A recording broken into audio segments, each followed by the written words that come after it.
నేను మీ సీమ సిన్నోన్నే. బా నమస్తే, బాగున్నారా? నేను మీ సీమ సిన్నోన్నే. ఏపీలో రాజకీయాలు చూసంటే నవ్వాళ్ళో ఏడవాళ్ళో అర్థం కావడం అబ్బా. లేటెస్ట్గా ఒంగోలు తీసుకుంటే ఇది ప్రకాశం జిల్లా గుండెకాయ. కానీ ఇక్కడ రాజకీయం చూస్తే గుండెలు గడగడలాడుతుంటాయబ్బా.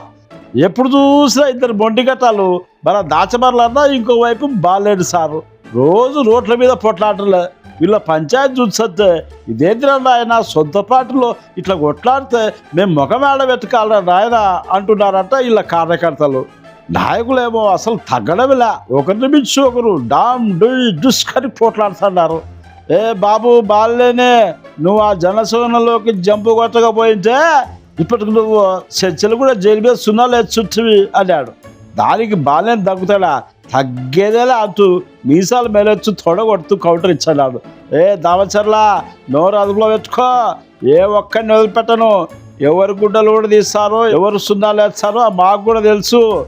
వచ్చే ఎన్నికల్లో నా కొడుకు ఇద్దరం బరిలోకి దిగుతుండాం, చూసుకో నీ సంగతి చూసా అంటున్నాడు. అన్నో వీళ్ళ గోల చూస్తే కూటమిలో ఏ లెవెల్లో కుమ్ములాటలు ఉన్నాయో తెలుస్తుంది కదా. రేషన్ బియ్యం దందా కాడ నుంచి రొయ్యల చెరువులు కబ్జా దాకా, పోలీస్ స్టేషన్ల సెటిల్మెంట్ల నుంచి కార్మిక నగర్ ఇళ్ళ కూల్చివేతల దాకా నీ తప్పుల పుస్తకాలు రాస్తే కొన్ని వందల బుక్కులు కావాలా అని అంటే, ఇంకోరేమో దమ్ముంటే కాడిపాకం వచ్చి ప్రమాణం చేస్తావా మరి అని మరొకరు అంటున్నారు. వీళ్ళేందో వీళ్ళ పద్ధతులేంటో అర్థం కావడంలే. ఇద్దరూ కలిసి ఒంగోలు పేరు చెరగొడుతున్నారని ఇరువురు నాయకుల అభిమానులు, ప్రజలు వాళ్ళ స్టైల్లో వాళ్ళు మాట్లాడుకుంటున్నారు. అయితే ఇట్లాంటి పంచాయతీలు ఒక్కసారినే కాదంట, రాష్ట్రం మొత్తం కూటమిల పరిస్థితి ఇటనే ఉందంట.